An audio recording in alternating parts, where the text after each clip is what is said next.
నమస్తే అండి. ఈరోజు వీడియోలో లాస్ట్ టైం మనం థర్మాకోల్ బాక్స్లో రాడిష్ అలాగే బీట్రూట్కి సంబంధించిన నార్లు వేసాం కదండి. చాలా హెల్దీగా పెరిగాయి అనమాట. ఈ నార్లు వేసేటప్పుడు కూడా నేను ఒక వీడియో పోస్ట్ చేశాను. అయితే ప్రత్యేకంగా దీనికోసం కంటైనర్ పెట్టకుండా ఏం చేశానంటే పచ్చిమిరప మొక్కలు వేశాను థర్మాకోల్ బాక్స్లో. మొత్తం 1 2 3 4 అనమాట. ఆ పచ్చిమిరప ఏంటంటే కొంచెం ఎదిగి పూత పింద రావడానికి టైం పడుతుంది కాబట్టి ఇప్పుడే పూత స్టార్ట్ అవుతుంది. ఇదిగోండి చూసారా. సో ఈ లోపు కంటైనర్ని మనం మల్టిపుల్గా యూస్ చేసుకోవచ్చు అని చెప్పి ఇటువైపు బీట్రూట్ నార్లు వేశాను. ట్రాన్స్ప్లాంట్ చేసుకోవడానికి చక్కగా హైట్గా పెరిగాయి అనమాట. రాడిష్ అయితే చాలా హెల్దీగా చక్కగా పెద్ద సైజులో వచ్చేసాయి మొక్కలు. ఎప్పుడైనా కూడా మనం నారుల్ని ట్రాన్స్ప్లాంట్ చేసుకునేటప్పుడు సాయంత్రం టైంలో మాత్రమే మనం చేసుకున్నాం అనుకోండి ట్రాన్స్ప్లాంటింగ్, ఫెయిల్యూర్ అనేది ఉండదన్నమాట. మార్నింగ్ కల్లా చక్కగా సెట్ అవుతాయి. అదే మార్నింగ్ టైంలో వేసుకున్నాం అనుకోండి, మధ్యాహ్నం టైంలో అలా ఎండ అలా వచ్చినప్పుడు ఈ చిన్న చిన్న మొక్కలు చాలా సెన్సిటివ్గా ఉండి అవి సర్వైవ్ అవ్వలేవు అనమాట. ఒక్కొక్కసారి ఆ ఎండకి లేతగా ఉండి మొక్కలు వాడిపోవటం చనిపోవటం అలా ఫెయిల్యూర్ అనేది ఎక్కువగా ఉంటుంది. సో సాయంత్రం టైంలోనే మొక్కలు అవి ట్రాన్స్ప్లాంట్ చేసుకోవాలండి. ఈవినింగ్ అయిపోయింది. ఇప్పుడు వీటిని ఫస్ట్ ఏంటంటే రాడిష్ ఒక కంటైనర్లో, బీట్రూట్ ఒక కంటైనర్లో వేద్దాము. ఆల్రెడీ ఇంతకుముందే మట్టి అది కలిపి పెట్టేసాము థర్మాకోల్ బాక్స్లో. ఫస్ట్ ఏంటంటే మట్టి అంతా కూడా ఒకసారి తడిపేద్దామండి. మట్టి అంతా కూడా ఇలా తడిపేసి 2 కంటైనర్లో కూడా ఏంటంటే ఫస్ట్ టైం మీరు మట్టిని కలుపుకుని మొక్కలు వేసుకునేటప్పుడు ఎలా కలుపుకోవాలి ఏంటని ఒక డౌట్ ఉంటుంది. 1% మట్టి, 1% ఎరువు, 1% కొబ్బరి పొట్టు 3 సమపాలలో తీసుకుని కొంచెం మీ దగ్గర ఉంటే వేపిండిని కూడా వేసుకోండి. అయితే దుంపజాతికి సంబంధించిన వాటిని పెంచుకునేటప్పుడు ఇసుకలో కొద్దిగా మనం మట్టిలో కొంచెం ఇసుకను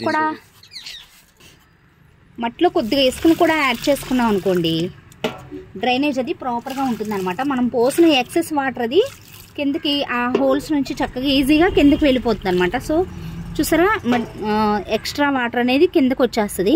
ఫస్ట్ టైం ఇలా మట్టి అంతా కూడా తడుపుకుని మొక్కల్ని తీసుకుందాం. నాకు తెలిసి ఒక కంటైనర్లోకి ఎక్కువైపోతాయండి. ఫస్ట్ బీట్రూట్ని పెడదాం. మార్నింగ్ టైంలోనే క్యారెట్ని హార్వెస్ట్ చేశానండి. చిన్న చిన్నగా వచ్చాయి. ఈ స్టేజ్ వచ్చిన తర్వాత మనం చక్కగా ట్రాన్స్ప్లాంట్ చేసేసుకోవచ్చు. శీతాకాలం అంతా కూడా మనం బ్యాచ్లుగా నార్లు వేసుకుని బీట్రూట్ మొక్కల్ని పెంచుకోవచ్చండి. టెర్రస్ గార్డెన్లో కూడా చాలా సులువుగా మనకి హార్వెస్ట్కి వస్తాయి. కొంచెం నార్లు అవి మొలకొచ్చేటప్పుడే మనకి ఫెయిల్యూర్ అనేది ఎక్కువగా ఉంటుంది. ఒకసారి నార్లు మొలిచాయంటే ఇంకా హెల్దీగా పెరుగుతాయి అన్నమాట మొక్కలు ట్రాన్స్ప్లాంట్ చేసిన తర్వాత. రాడిష్ అయితే ఎక్కువగానే వచ్చేసాయి, హైట్గా కూడా పెరిగిందండి. ఇది నాటిన తర్వాత రాడిష్ని తీద్దాం.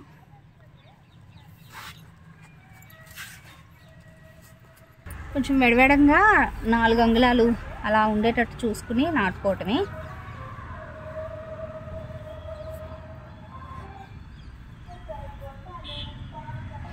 కొంచెం మొక్క సెట్ అయ్యేంత వరకు కూడా పొద్దునే సాయంత్రం వాటర్ పోసుకోవాలండి.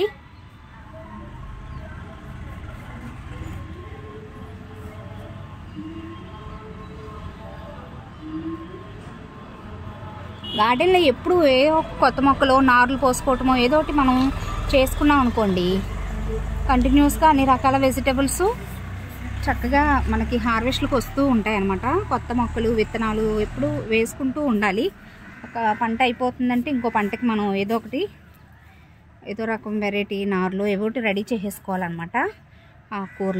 ఆకుకూరలకు పక్కన పోసుకుంటూ ఉండాలి.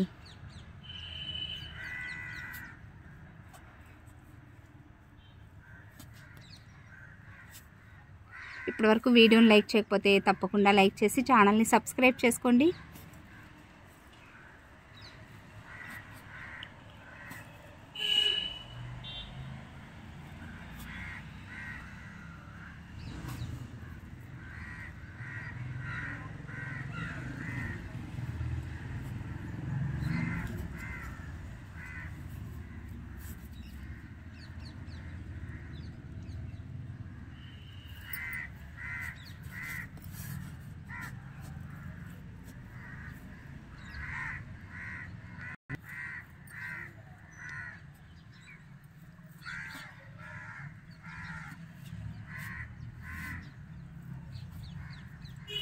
కొంచెం చెక్కనైనా ఇబ్బంది లేదులేండి, తర్వాత కొంచెం సెట్ అయిన తర్వాత చూసుకోవచ్చు. అక్కడ ఒక్కొక్కసారి చనిపోతూ ఉంటాయి 1-2 మొక్కలు, అలాగా గ్యాప్ వస్తుంది అన్నమాట. సో కొంచెం మళ్ళీ ప్రత్యేకంగా వేరే కంటైనర్ పెట్టకుండా కొంచెం వరుసకి ఒక మొక్క ఎక్స్ట్రానే వేస్తున్నాను. చివరికి కూడా వేసేద్దాం.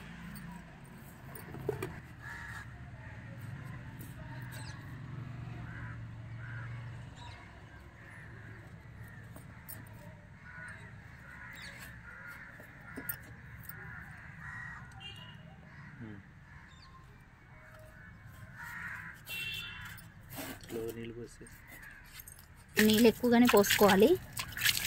ఇంకా సెట్ అయ్యేంత వరకు కూడా పొద్దునే సాయంత్రం మనం వాటర్ కంపల్సరీగా చేసుకోవాలండి. తర్వాత అవసరానికి తగినట్టు వాటర్ పోస్తే చాలు. నెక్స్ట్ రాడిష్ని కూడా తీద్దాం.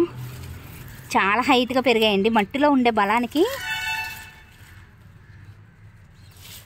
చాలా స్పీడ్గా మొలకలు స్పీడ్గా వస్తాయి, పెరుగుదల కూడా స్పీడ్గా ఉంటుంది అనమాట. 2 నెలల్లో హార్వెస్ట్కి వచ్చేస్తాయి.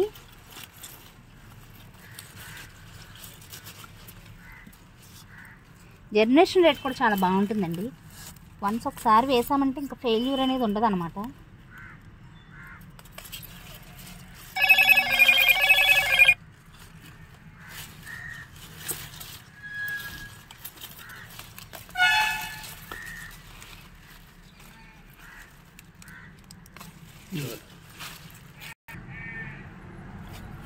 ఇది కూడా సేమ్ ఇందాక మాదిరిగానే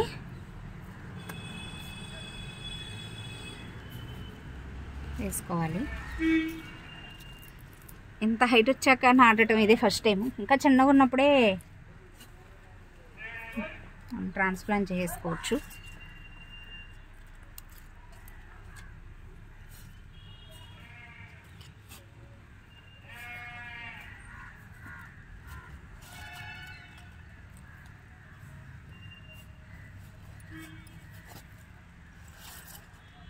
పెస్ట్లు కూడా చాలా తక్కువ అండి, సింపుల్గా పెంచుకోవచ్చు రాడిష్ని.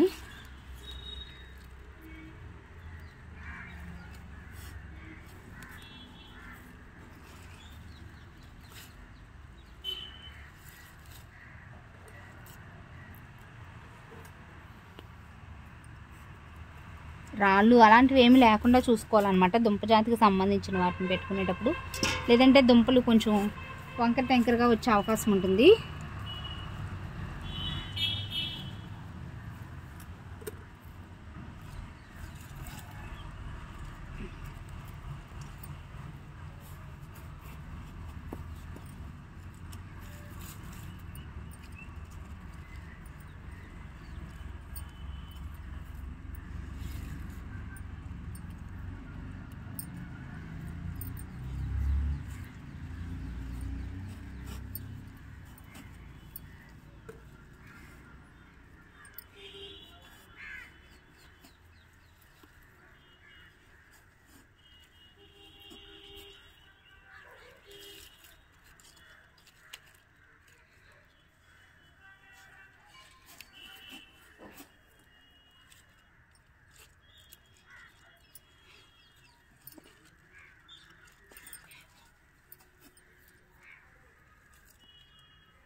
ఇంకొక కంటైనర్లోకి సరిపడా నారైతే ఉంది, దాన్ని కూడా ట్రాన్స్ప్లాంట్ చేస్తాను తర్వాత. ఇంకా సేమ్ ఇదే మాదిరిగా అనమాట, వేరే కంటైనర్లో వేసేస్తాను. 2 నెలల్లో రాడిష్ అనేది హార్వెస్ట్కి వచ్చేస్తుందండి. చాలా సింపుల్ అనమాట. చాలా అంటే గార్డెనింగ్ స్టార్ట్ చేసిన దగ్గర నుంచి కూడా రాడిష్ని చాలా సక్సెస్ఫుల్గా మనం పెంచుకుంటున్నాము. విత్తనాలు నాటుకునే దగ్గర నుంచి హార్వెస్ట్ తీసుకునే వరకు కూడా చాలా ఈజీ ప్రాసెస్ అనమాట. తప్పకుండా ట్రై చేయండి. ఇదండి ఈరోజు వీడియో ఎలా అనిపించిందో కామెంట్ సెక్షన్లో తప్పకుండా తెలియచేయండి. వీడియో నచ్చితే ఒక లైక్ ఇచ్చి ఛానల్ని సబ్స్క్రైబ్ చేసుకోండి. Thanks for watching.